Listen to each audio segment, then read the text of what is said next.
Buonasera, I'm Alessandro Ago, Director of Programming at the USC School of Cinematic Arts, and welcome to the Summer with Sordi film series presented by the Italian Cultural Institute in Los Angeles, honoring 101 years of Alberto Sordi, or Albertone as he's affectionately known, one of Italy's most beloved and iconic film comedians, writers, and directors.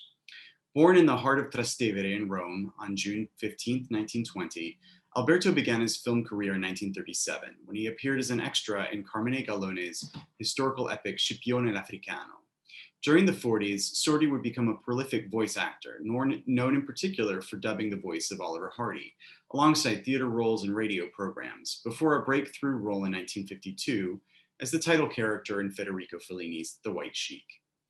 1953 subsequently became a watershed year in Sordi's career, captivating critics in Fellini's early masterpiece, I vitelloni, as well as in Un giorno in pretura, A Day in Court, a film that debuts the character Nando Morricone, so-called the American, which he then plays to absolute perfection the following year as the lead character in Un americano a Roma.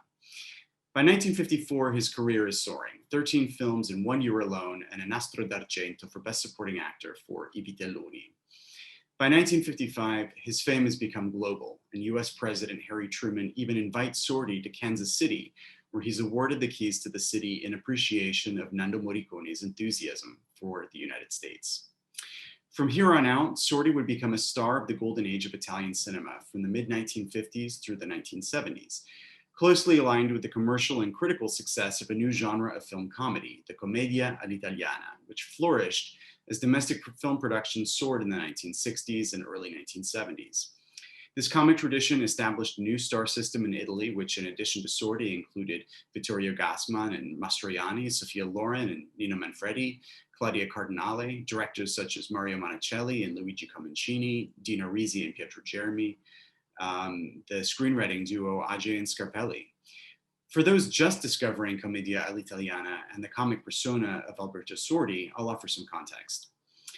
In 1950s post-war Italy, the country underwent what's referred to as Il Boom, or the economic miracle, thanks to the rapid industrialization of northern cities like Milan and Turin, home of Fiat, engendering a mass migration from the more rural south. This led to a clash of cultures exacerbated by centuries of socio-political differences between the North and the South, and heightened by the rapid increase of consumerism, the breaking apart of the traditional family unit, and the waning influence of the Catholic Church. Filmmakers could sense the distrust and unease brought on by the sudden prosperity of the decade and the painful contradictions of a culture in rapid transformation. They began showing a darker, more ironic, cynical vision of Italian life, which united laughter with a sense of desperation. Central characters, as often embodied by Sordi, were inept, self-centered, and shallow, yet often lovable. The eternal adolescent whose lack of self-awareness sometimes borders on the grotesque. Sordi's characters often prove to be the master of the art of getting by, or faking it until making it. It's a cynical sense of humor which reflects a need to survive in the face of overwhelming obstacles.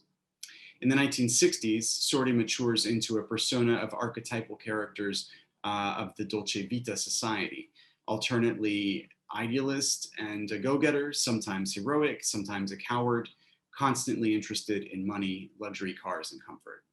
In many of his films, characters are driven by self-interest and the immediate gratification of infantile desires. In the process, institutions of moral and real authority are systematically lampooned and exposed for their petty hypocrisies and fraud, from the government to the police, to the courts, the military, healthcare, the church, and the patriarchy itself.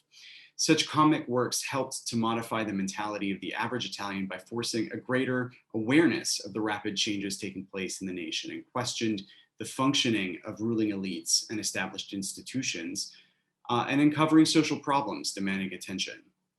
Sordi had a very long career. He went on to star, direct, and co-write more than 150 films.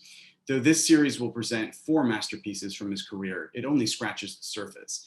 Standouts to discover include Mario Monicelli masterpieces such as The Great War, Un Borghese Piccolo Piccolo, Il Marchese del Grillo, plus Alberto Latuada's Mafioso, Giorgio Bianchi's Il Conte Max, Luigi Zampa's Il Medico della Mutua, and Vittorio De Sica's Il Boom. Sordi won a record 7 Best Actor David Di Donatello awards, a Golden Globe for To Bed or Not to Bed, and a Golden Lion for Lifetime Achievement at the Venice Film Festival in 1995.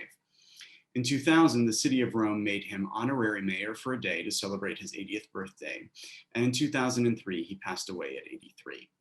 And now for the films. On August 6th, enjoy Albertone's most iconic role as Nando Mericone in 1954's Un Americano a Roma by prolific comic director Steno. On August 13th, step back a year to 1953 for Sordi's breakthrough role in Federico Fellini's I Vitelloni. On August 20th, enjoy the biting satire of morality in the age of consumerism in Giorgio Bianchi's In Moralista from 1959, featuring Sordi and his frequent collaborator Vittorio De Sica. On August 27th, enjoy another Sordi De Sica collaboration in the scathing satire of petty authority in Luigi Zampa's Il Vigile from 1960. Thank you to the Italian Cultural Institute in Los Angeles, and enjoy the show.